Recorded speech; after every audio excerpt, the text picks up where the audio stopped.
This is your news source evening bulletin for today, Thursday, the 26th day of February in the year 2026. I'm Gordon Mosley reporting, and here is what we're tracking tonight. President Irfan Ali will travel to Miami, Florida next week for a meeting with U.S. President Donald Trump. Prime Minister of Trinidad and Tobago, Kamala Persad-Bissessor, is also expected to travel to Miami to meet with the U.S. President. The meeting with the leaders is expected to cover issues related to security in the region and energy. On Wednesday, President Irfan Ali met and held discussions with the U.S. Secretary of State Marco Rubio in St. Kitts Nevis during the CARICOM Heads of Government meeting. After the meeting, President Ali confirmed that he will be traveling to Miami to meet with the U.S. President early in March. Number of initiatives, one of which, of course, is that on regional security.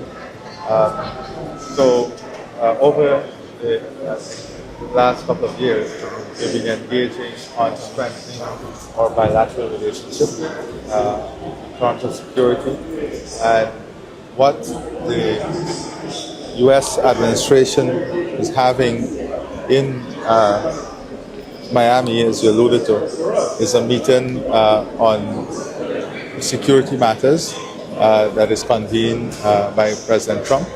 And yes, I have been invited to the meeting. The U.S. has been forging closer ties with both Guyana and Trinidad and Tobago as it maintains a military presence in the region as part of a major fight against the narco trader. President Ali said Guyana has been working closely with the U.S. on strengthening their bilateral relationship. Guyana has been invited to this meeting and we will be attending. Trinidad and Tobago's Prime Minister has been speaking in support of Guyana more recently, saying that if anything, any threat coming even from Venezuela were to actualize, that we would stand with you. She made that comment again publicly yesterday at the opening ceremony. What's your thoughts on the Prime Minister's speech in its entirety as well as that comment?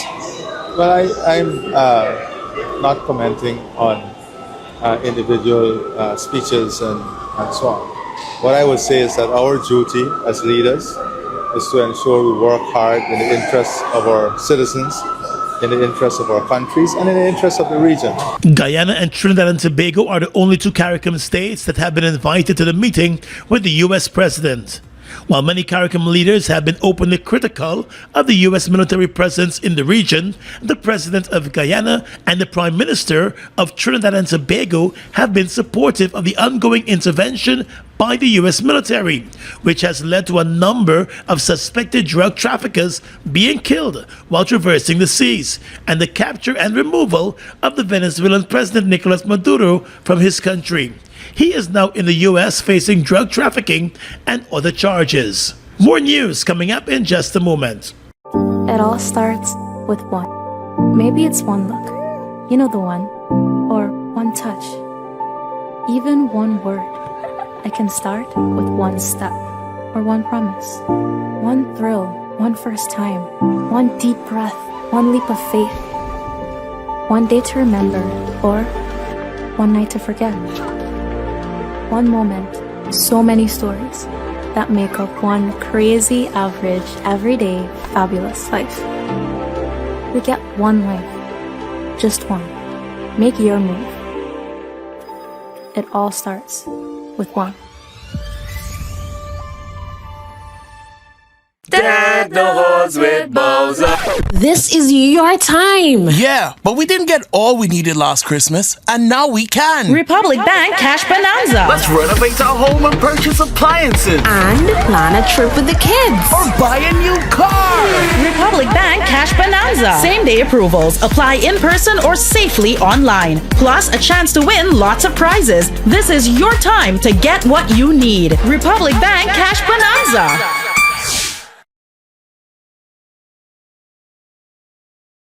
Driven by oil and gas, Guyana's economy is growing fast, projected to rise by over 16% in 2026. But growth isn't just numbers. It's a young graduate landing a first job, a small business receiving more work, families getting better roads, schools, and healthcare in their communities. So, pay attention, build your skills, and find your place. Since oil production started offshore, oil and gas companies have been investing in the long-term development of Guyana.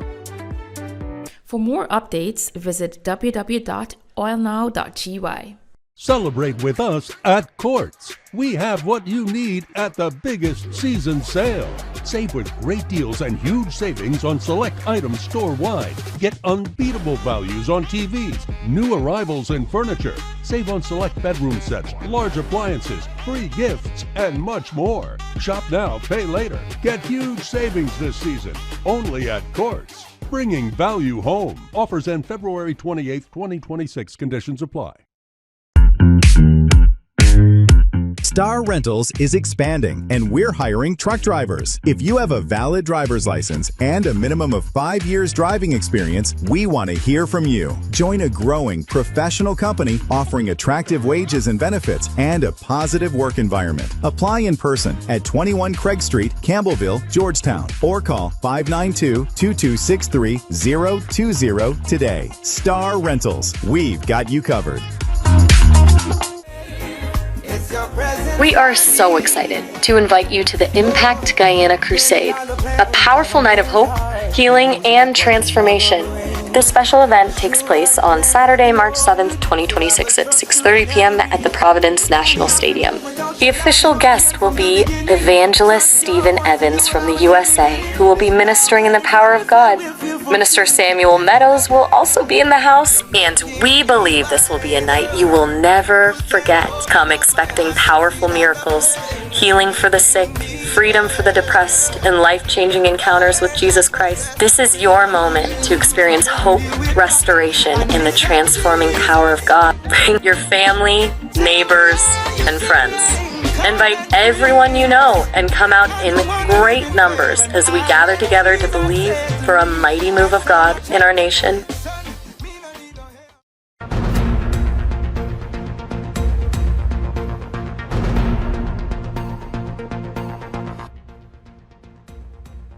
News on the economy to report now. Guyana is poised to lead economic growth in the Caribbean this year and next year, according to a new report from the World Bank. According to the January 2026 Global Economic Prospects report released by the World Bank Group, Guyana is projected to remain the Caribbean's fastest growing economy over the medium term. The report stated that the Caribbean sub-region is expected to expand by 5.2% in 2026 and 6.6% in 2027. These regional averages are driven largely by Guyana's sustained expansion in oil production and broader economic activity, the report noted. Excluding Guyana, the sub-region is projected to grow by about 2.9% and 3.7%, supported by tourism and related services. Individually, Guyana's economy is projected to grow by 19.6% this year and 21.9% next year. The report stated that the risk to the regional outlook remained tilted to the downside. Rising trade barriers, weaker external demand, and an unexpected decline in global commodity markets could further constrain growth and policy space. The World Bank stated that elevated debt levels and current account deficits in the region increase exposure to financial market stress and limit the ability of macroeconomic policies to respond to shocks. It noted also that a growing incidence of climate-related events poses a significant threat to key sectors and could exacerbate existing vulnerabilities. On the upside, the World Bank Group noted that rapid advances in artificial intelligence could support growth by spurring investment in digital infrastructure and by raising productivity through broad technology adoption. Vice President Jagdeo is still in India, and on Wednesday he rallied global leaders to raise climate ambitions in order to achieve climate goals, warning that the absence of the US from the table can be extremely difficult for the climate sector. The United States formally withdrew from the Paris Agreement on climate change last month, prompting fresh concerns about climate action. Delivering the inaugural address on Wednesday at the World Sustainable Development Summit at the Taj Palace in New Delhi, India, Vice President Jagdeo said the absence of the US at the climate action table will have serious consequences. But he urged that actions be taken to ensure sustainability. And At this time when we have to raise ambition, it would be very, very difficult for us to achieve the climate goals without the US participation. It would have implications for carbon pricing regimes, which are crucial for the development of the climate sector. It would have implications for multilateral regimes that are crucial for sustainability. Mr. Jagdeo said the absence of the U.S. could spell trouble for the aviation and shipping sectors. However, he said he remains confident that much work can be done within the framework and at the national level with individual states. So I think the challenge before this gathering here and over the next couple of days is to find ways where we can move forward even without the participation of the United States of America at this point in time. I believe that much could be done within the framework or at the national level. The Vice President spoke of Guyana's ambitious climate plans and the country's low-carbon development strategy, which was first launched back in 2009. This, he said, set out to prove the country's forest carbon can achieve climate goals. But Mr. Jagdeo said while there are positives in the climate sector, there is still the need to convince climate skeptics. We believe that we can encourage many countries and organizations to get on board because we have a biodiversity crisis too, along with a climate crisis. And so all of these things can be done at the national level. We're going to be producing about 1.5 to 2 million barrels of oil within the next 3 years per day.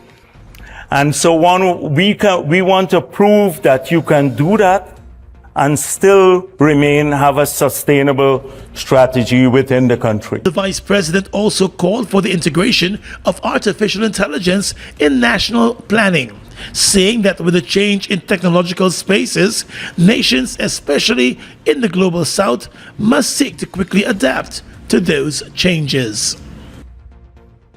Attorney for the Mohammeds, Sion Durjon, today grilled the Permanent Secretary of the Ministry of Foreign Affairs, Sharon Rupchan, on the established protocols in place for the receipt of extradition requests and government's attempt to link the Mohammeds to Venezuela, as the extradition committee proceedings against businessmen Nazar and Azruddin Mohammed continued at the Georgetown Magistrates Court before Principal Magistrate Judy Lachman. Durjon sought to strengthen the defense's position that the Mohammeds are facing political persecution.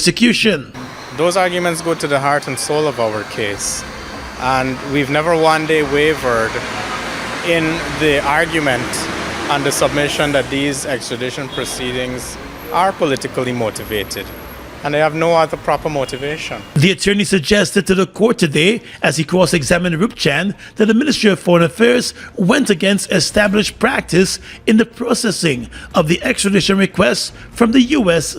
for the Mohammeds to be extradited. While being cross-examined, Permanent Secretary Sharon Rupchan told the court that upon her appointment to the Ministry of Foreign Affairs, she was briefed on established protocols. Those protocols, according to her, were not in writing.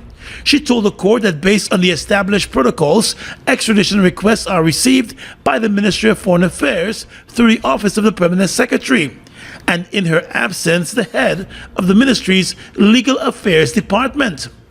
Rupchan told the court that once she receives an extradition request, she has the authority to deliver that request to the Minister of Home Affairs. However, if the request is received by the head of the Legal Affairs Department of the ministry, it is then delivered to the Treaty Department of the Home Affairs Ministry. In the case of the Mohammeds, the extradition request from the U.S. was received after office hours and delivered to the Minister of Home Affairs, Unej Walron, on the same night of October 30, 2025. According to Rup Chan, the U.S. at the time had advised the Foreign Affairs Ministry on the then impending request, and as such, it was expected. But the attorney for the Mohammeds submitted to Rup Chan that she had no business taking the extradition request to the Home Affairs Minister.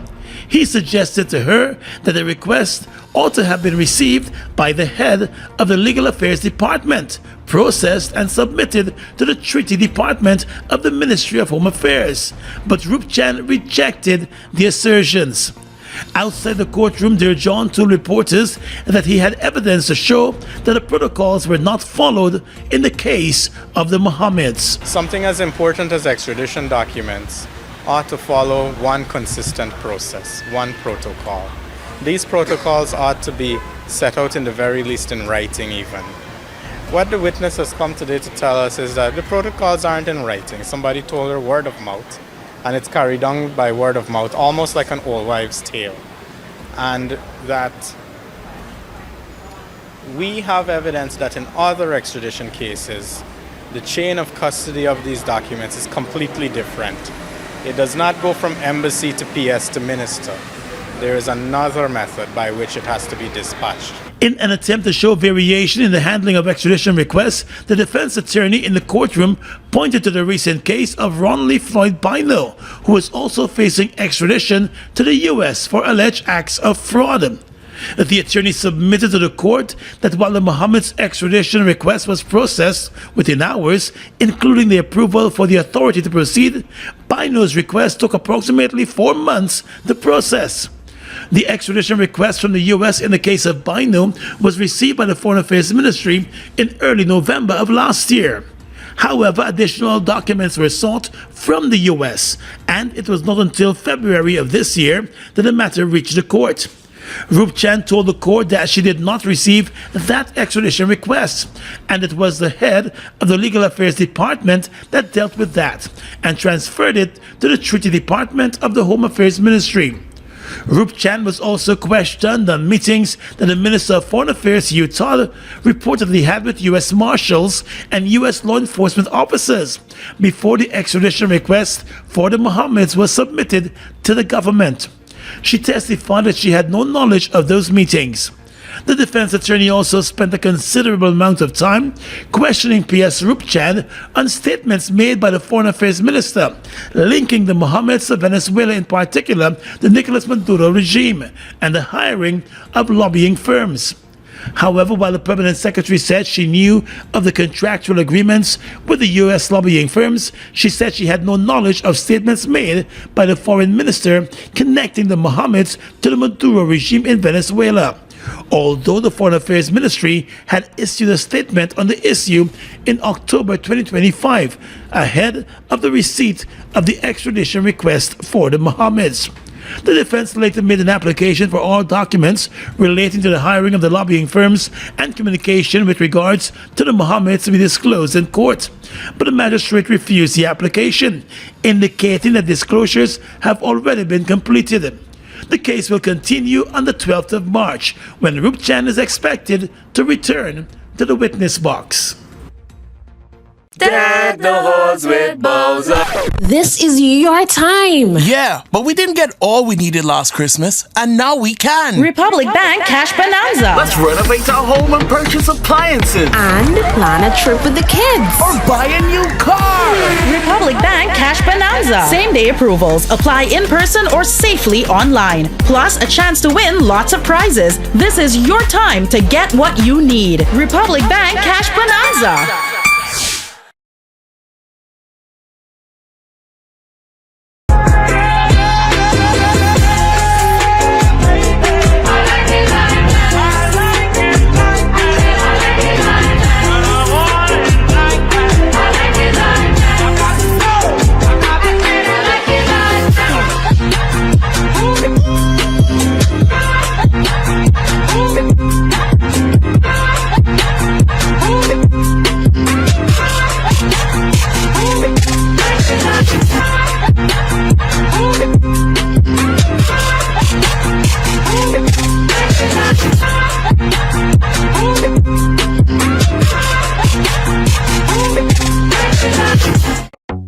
Washi, Hi people, washing made so easy since I found Washi.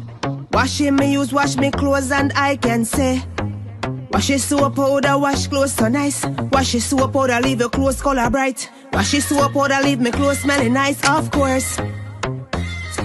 So give thanks to Washi soap powder for doing my laundry right.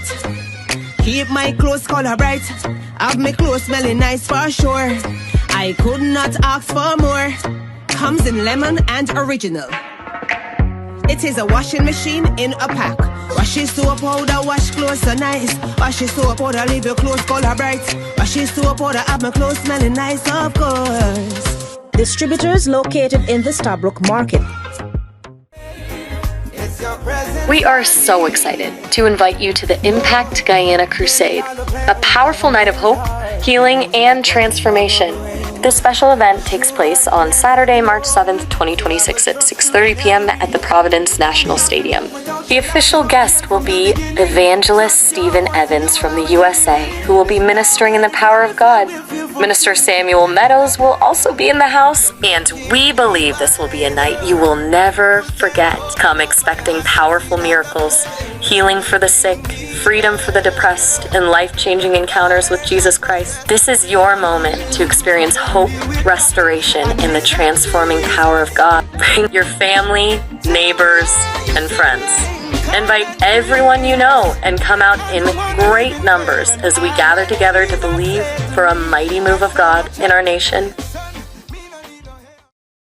Your business is built on hard work, vision, and the drive to succeed. At GBTI, we understand what it takes to grow.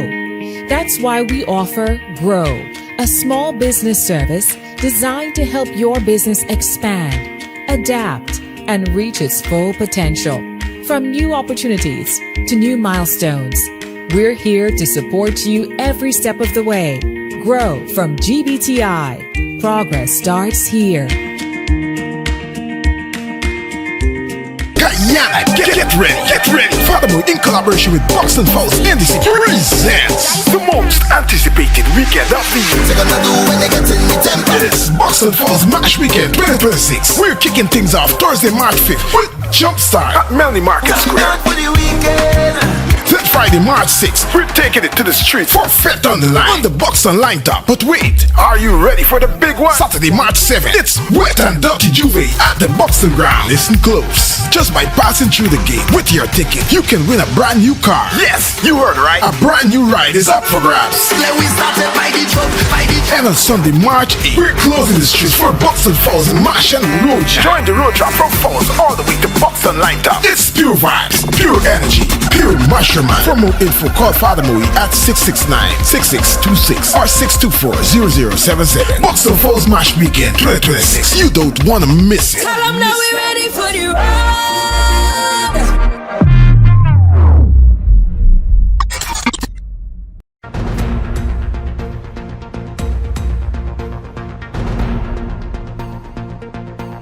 The attorneys for the Mohammeds in the ongoing extradition case asked Principal Magistrate Judy Latchman today to bar prosecuting attorney Glenn Hanneman from further participation in the committal proceedings after he made an outburst in the court this morning accusing the Mohammeds of being the biggest criminals.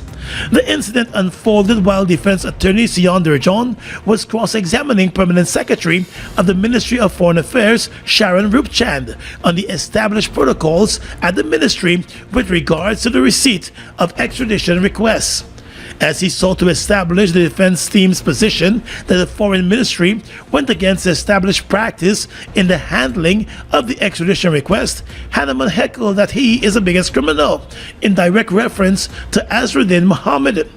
The comment did not sit well with Mohammed's attorney, who immediately objected, bringing it to the attention of the court.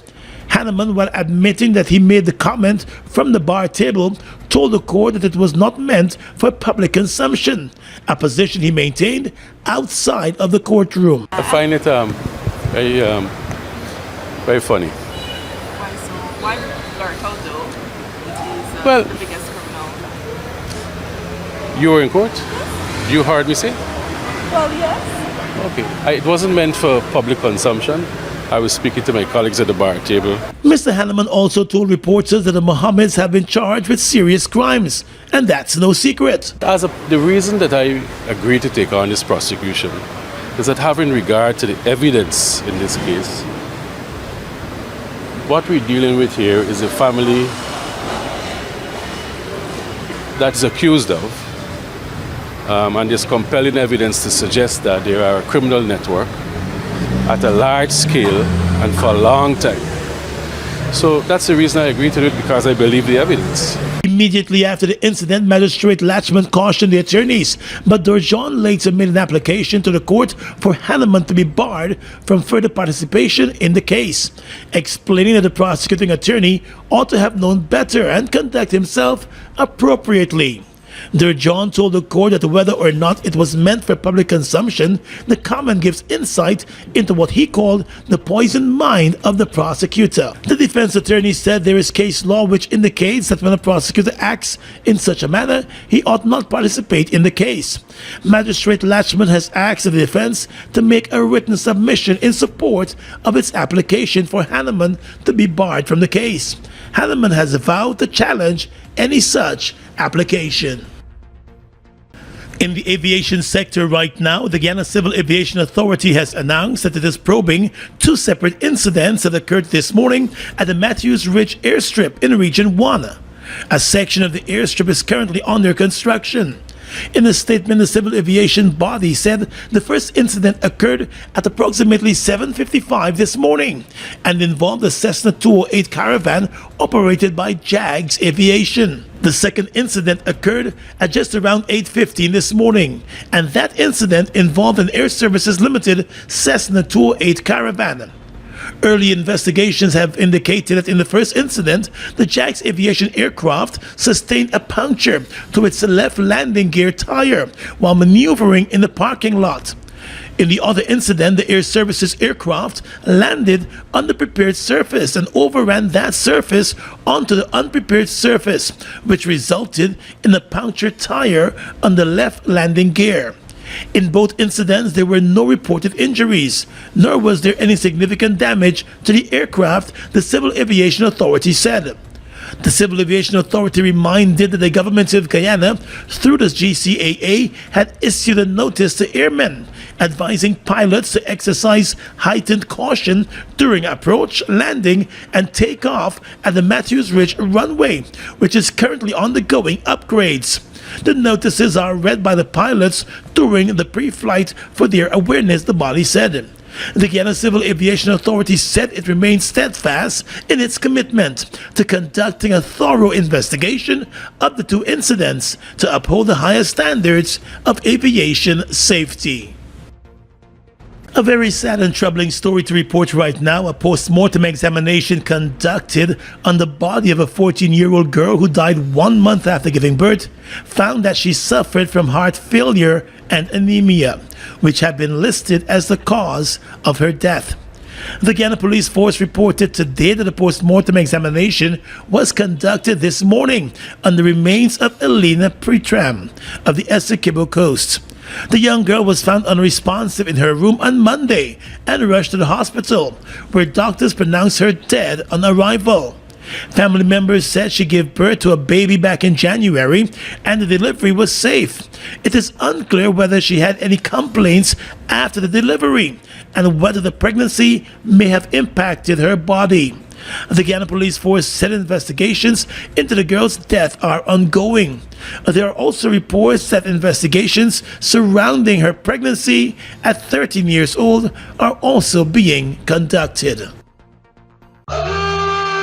Get ready to soak, paint, and party. It's the one you've been waiting for. As Father Moe and Determined Family Enterprise present the Buxton Fowls MASH Annual Wet and Nutty Juve.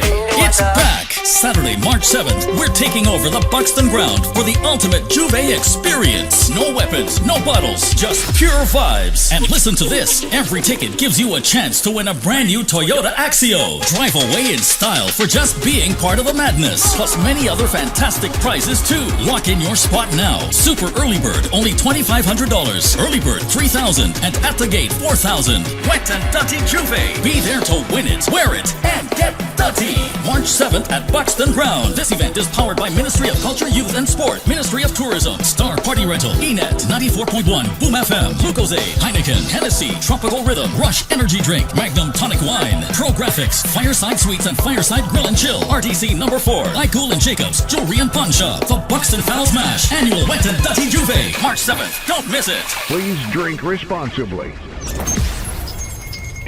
Your business is built on hard work, vision, and the drive to succeed. At GBTI, we understand what it takes to grow.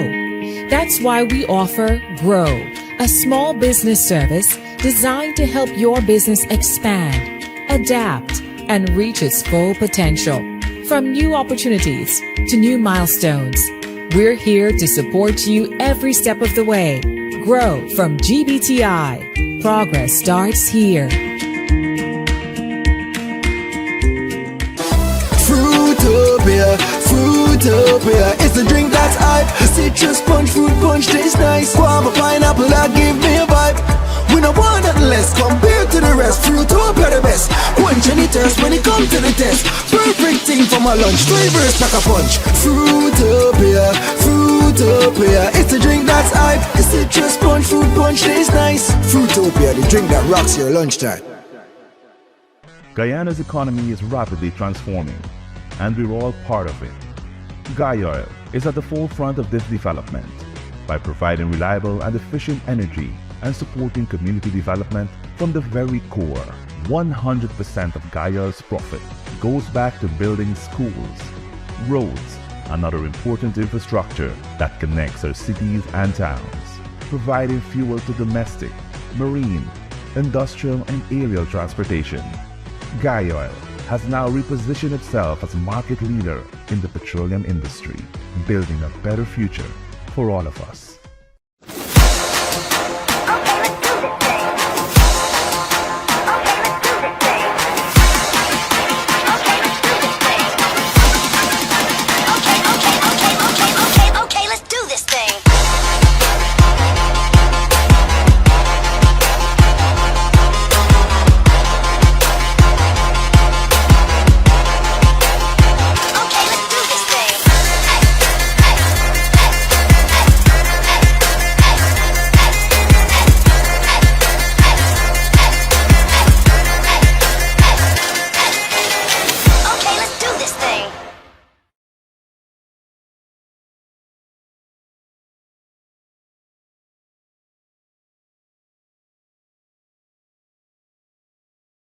With your regional and international news tonight, I am Svetlana Marshall. In the region, the Kremlin said today that the situation in Cuba was heating up and called for restraint after a deadly incident with a Florida-registered speedboat off the coast of the Caribbean island.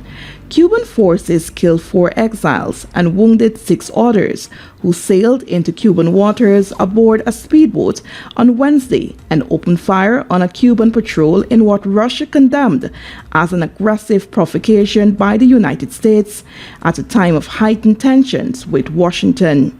Kremlin spokesman Dmitry Peskov told reporters that the most important thing was to resolve Cuba's socio-economic and humanitarian needs.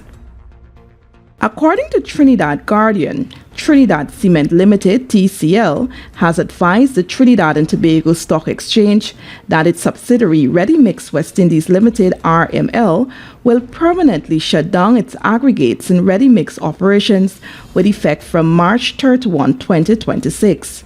The disclosure follows a written resolution approved by RML's board on Ash Wednesday, in which directors unanimously agreed to wind up the subsidiary after reviewing its performance and outlook.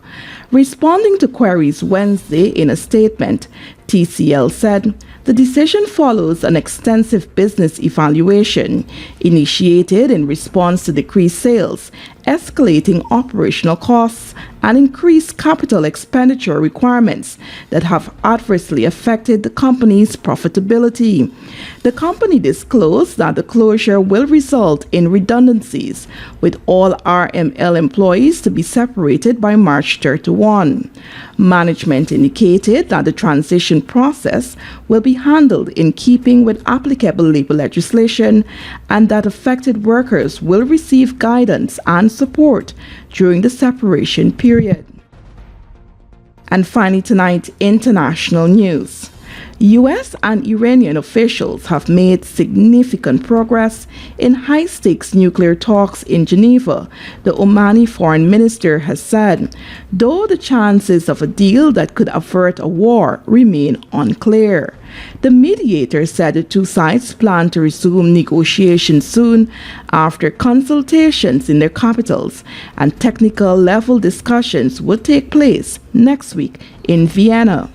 There was no immediate comment from either U.S. or Iranian officials, with President Donald Trump threatening to strike Iran if there was no deal. This third round of talks in the space of a few weeks was seen as a last-ditch diplomatic effort. And that's your News Source Evening Bulletin for tonight.